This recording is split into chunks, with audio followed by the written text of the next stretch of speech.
장관님, 먼저 저 PPT를 좀 한번 좀 봐주시죠. 박근혜 전 대통령 탄핵된 2016년 11월 28일 이재명 더불어민주당 대표가 본인의 트윗에 올린 글입니다. 체포영장 발부해 강제 수사하라 라고 촉구했습니다. 당시 문재인 전 대통령은 그 옆에 PPT에 있는데 검찰도 대통령이라고 예우할 것이 아니라 그냥 피의자로 다루면 됩니다. 즉각적인 강제 수사를 촉구합니다 라고 했습니다. 저는 이재명 대표가 들으세요. 박근혜 전 대통령 탄핵 시 한 발언대로 이재명 대표를 당대표로 예우하지 말고 체포영장 발부해 강제 수사해야 한다고 봅니다. 장관님, 이재명 대표를 구속 수사하시겠습니까? 대한민국은 법치주의 국가고요. 법에 따라서 검찰이 공정하게 수사할 거라고 생각합니다. 더불어민주당은 이재명 대표 방탄을 위해 서울 도심에서 국회의원 100여 명과 당원 지지자 등을 동원해 대규모 장외 집회를 열었습니다. 내로남불도 이런 내로남불이 없습니다. 이것이야말로 검찰에 대한 정치적 압력, 협박, 압박입니다. 장관님, 만일 이재명 대표의 혐의가 사실로 드러나면 이 혐의를 덮으려 했던 민주당 의원들 공범 아닙니까? 법에 따라서 수사가 진행되고 있고요. 그걸 지켜봐 주시면 될 것 같습니다. 오늘 보도를 보니 지금 더불어민주당이 이재명 대표의 지시로 검사 교체, 검사 신상 공개 등 검찰 권한을 대폭 축소하는 법안을 무대기로 추진하고 있다고 합니다. 민주당이 듣으세요. 이런 법안을 또 물어붙이고 시행하면 구속영장 청구 가능성이 거론되는 이재명 대표가 가장 큰 수혜를 볼 것이라고 저는 생각합니다. 민주당이 검사 교체, 신상 공개 등 이재명 방탄법을 통과시키면 이것이야말로 이재명표 검수완박 2가 될 것입니다. 장관님은 어떻게 생각하십니까?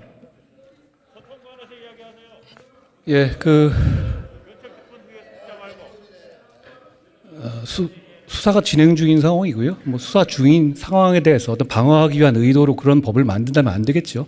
그러지 않으실 거라고 생각합니다. 그렇지 않으실 거라고 생각한다. 이렇게 답변했습니다. 자, 다음은 쌍방울 대북 송금 의혹 사건에 대해서 좀 질의하겠습니다. 쌍방울 김성태 전 회장이 이재명 대표가 경기도 지사 시절 이 지사의 방북을 위해 북한에 300만 달러를 건넸다는 의혹이 나왔죠. 이를 두고 이재명 대표는 검찰의 신작 소설이 나온 것 같다라고 했는데 장관님, 지금 검찰이 신작 소설 쓰고 있는가요? 수사받는 분이 여러 가지 레토릭으로 자기 방어할 수 있는 말이라고 생각하는데요. 다만 이제 김성태 씨는 현재 그런 여러 가지 혐의로 구속돼서 수사 중이라는 말씀을 드리겠습니다. 저는 김성태 쌍방울 전 회장이 북한에 800만 달러를 건넨 이 의혹, 저는 자금의 크기와는 별개로 이것은 남북 교류 협력 사업과 관련이 없다고 저는 생각합니다. 북한이 유력한 민주당 대선 주자였던 이재명 경기도지사 측을 포섭해서 문재인 정부 이후에도 대한민국의 영향력을 행사하기 위한 그런 정치 공작이었다. 저는 이렇게 생각합니다. 장관님은 어떻게 보세요, 이 사건을? 지금 현재 검찰이 범죄 혐의에 대해 수사하고 있고요. 거기에다 저희가 정치적 의미를 제가 말씀드리는 것은 적절하지 않을 것 같습니다. 제가 왜 이렇게 보느냐면요, 북한의 대남 공작은 김정은 말고는 김영철이 총지휘자입니다. 그런데 그가 당시 위원장으로 있던 조선 아시아 태평양 평화위원회가 이재명 대표 측과의 교섭에 전면에 나섰습니다. 이것이 확실한 증거입니다. 이것이 맞죠? 김영철은 말씀하세요. 맞죠, 이 사실이? 북한 접촉은 실정법 위반이 있는 부분이기 때문에 그 부분도 포함해서 검찰이 공정하게 수사할 거라고 생각합니다. 그걸 제가 미리 지금 단계에서 예단해서 말씀드리는 것은 적절하지 않을 것 같습니다. 김영철은 어떤 인물입니까? 북한군 정찰총국장 시절 천안함 폭침을 주도한 인물입니다. 그의 업무는요, 경제 교류가 아닙니다. 대남 스파이 공작, 정치 공작이 김영철의 주요 업무입니다. 장관님, 2019년 이재명 전 지사가 김영철에게 친서까지 보냈다는 보도가 나왔는데 이번 조사 과정에 이것이 드러났는가요? 제가 공개되지 않은 수사 내용을 말씀드리긴 적절치 않은데요. 범죄 혐의가 있다면 어떤 제한 없이 제대로 공정하게 투명하게 수사할 거라고 생각합니다. 만일 이재명 대표가 정말 김영철에게 친서를 보냈다면 이건 김영철이 공작망에 이재명 대표가 의도했든 안 했든 빠져 들어간 것으로 됩니다. 북한은 당연히 김영철에게 보낸 이재명 대표의 친서를 받고 이재명이 드디어 우리 손아귀에 꽉 들어왔구나 라고 생각했을 겁니다. 일각에서는 이재명 대표가 대선을 앞두고 방북 등 북풍 이벤트를 벌리기 위해서 이런 일을 벌였다라고 평가가 있는데 수사 과정에서 이런 점들도 들여다봐야 한다고 생각합니다. 장관님의 생각은 어떻습니까? 허가받지 않은 대북 접촉이 위법인 것은 분명하고요. 다만 현재 진행 중인 수사에 대해서 제가 가정적인 어떤 판단을 할 수는 없다는 점을 말씀드리겠습니다.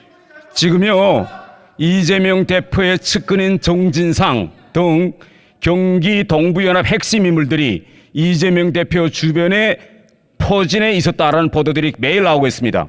지금 검찰 조사에 따르면 정진상 씨가 경기 동부연합 출신이라는 것이 드러났습니까? 밝혀졌습니까? 검찰이 범죄 구성 요건에 맞게 그거에 관한 증거가 있는지 여부에 대해서 철저하게 수사할 거라고 생각합니다. 제가 사실관계를 미리 예단하거나 수사 상황을 말씀드릴 수 없다는 점을 양해해 주시기 바랍니다.